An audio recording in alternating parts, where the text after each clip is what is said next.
Hello, welcome to my channel. This is your ICT Tech Guru. So kung bago ka pa lang sa channel ko, huwag kalimutang mag-subscribe at i-hit ang notification bell para updated ka sa ating mga video or content.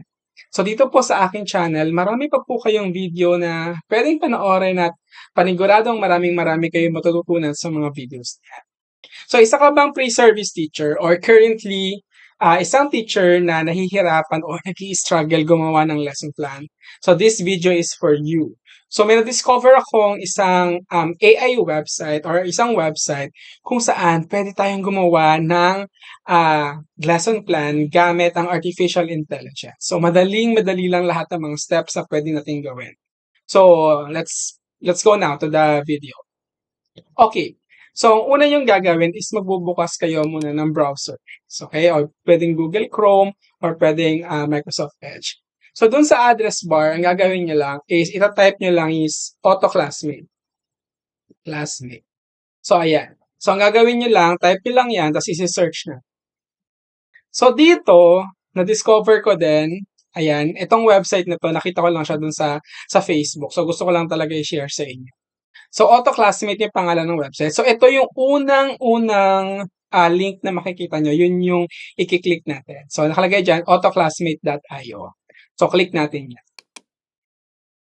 So, ayan. So, ito yung pinaka-first website pag kinilik nyo yung autoclassmate. So, ang nakalagay dyan, an automatic classmate for educators that helps optimize students' learning. So, basically, marami pa tong pwedeng gamitin. Marami pa kayong pwedeng gamitin na tools dito. Pero isa sa mga features talaga na gustong-gusto ko is yung lesson plan kasi talagang maraming nahihirapan. So dito sa website, hindi nyo na siya kailangan mag-register. So kahit wala kayong account, magagamit nyo yung feature na yun kung saan pwede kayong gumawa ng lesson plan. So, ayan, may nakalagay kasing register dyan. So, but if you want to register to their website, okay lang naman. But then, since hindi ko naman talaga, hindi naman tayo na madalas natin gagamitin to. At nagagamit naman natin kahit hindi naka-register, so okay lang. So, ang gawin niyo lang dito sa home, scroll down niyo lang yan. Ayan. So, meron kayong makikita dyan. Ayan, makikita niyan, yung dilaw na button na yan. So, nakalagay dyan, create a lesson plan. Sabi kasi dito, create AI-powered lesson plans and become an expert educator with our instructional AI chatbot. So kung talagang struggle ka talaga sa paggawa ng iyong mga lesson plans, so maganda gamitin mo to. At para kumuha ka na rin din ng idea. So not totally, hindi naman natin talaga siya magagamit based sa format ng lesson plan na ginagamit natin. But at least makakuha tayo ng idea dito dun sa mga content na ilalagay natin sa lesson plan. So i-click na natin yan. Ayan. So, nakalagay dyan, AI-powered lesson plan generator for all grade levels, AI-powered all content area. So, regardless kung anong topic or subject na tinuturo nyo, so pwede nyo itong magamit. So, curriculum outcomes, lesson planning, state standards. So, yung mga learning, yung content standards, tsaka yung performance standards natin, pwede rin natin siyang ilagay. So, ayan. So, dito sa baba, scroll down nyo lang. Okay. So, may nakalagay dyan, grade level. So, ilalagay nyo lang kung anong grade level kayo. So, ako kasi, grade 11 ako. So, ilalagay ko lang dyan, 11th grade. And then, pwede nyo ditong ilagay yung performance standards or yung state standards na gusto nyong gawa ng lesson plan. So, search tayo. Computer System Servicing Curriculum Guide. Kasi yan yung tinuturo ko. So, doon tayo, ayun yung gamitin natin. Ayan. So kasi yung mga teachers kasi, just in case they're free service teacher sa public kasi, ito yung talaga yung basis namin ng mga lesson. So hanap ako dito na yung tinuturo ko. Yan. Wait. So, malapit na. Okay. Ayan. So ito yung competency. So ito test. Tingnan natin kung magagawa niya ba talaga yung ayan. So pwede ang ilagay natin ito. Ayan, ito muna. Itong dalawa. Copy ko lang. Then i-paste natin doon. So yun yung ayan. Paste ko lang dyan siya.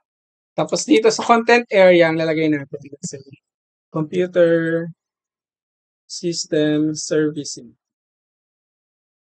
And then state, lagay nyo lang dyan, let's say, Philippines or PH. Lagay na natin, papatuloy na. Ayan. So this, align this lesson to state standard. So ito kasi yung state standards natin, no, yung mga competencies. So yung performance standard, content standard. So check lang natin, yes. Okay. Tapos dito, merong lesson plan title. So, since ito, let's say, for example, yung topic ko, copy ko lang to.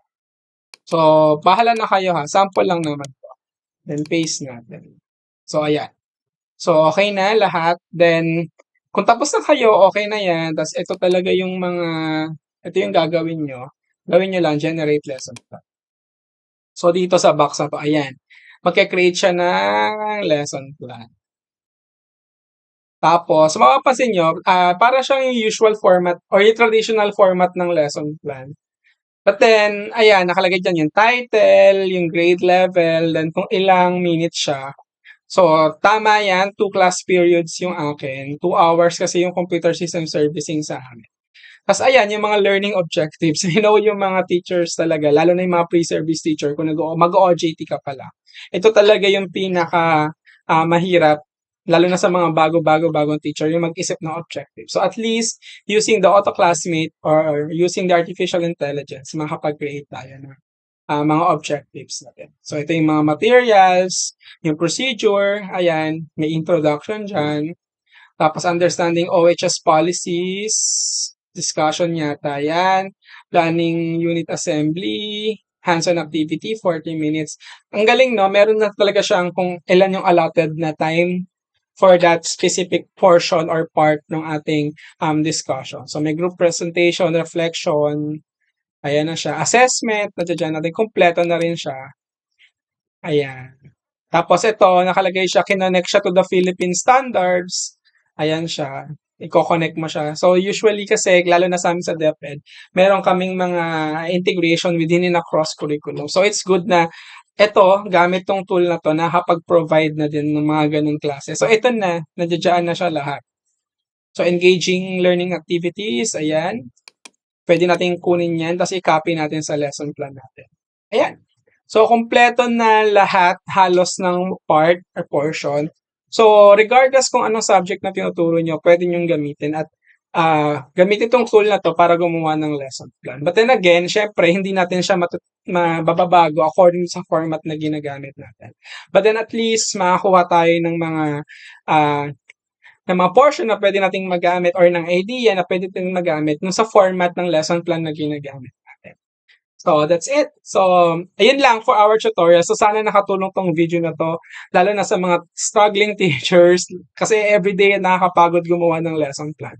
So, I hope you like this video, and if nagustuhan nyo nga, please consider subscribing to my channel. And see you on my next tutorial. Bye-bye. Babush!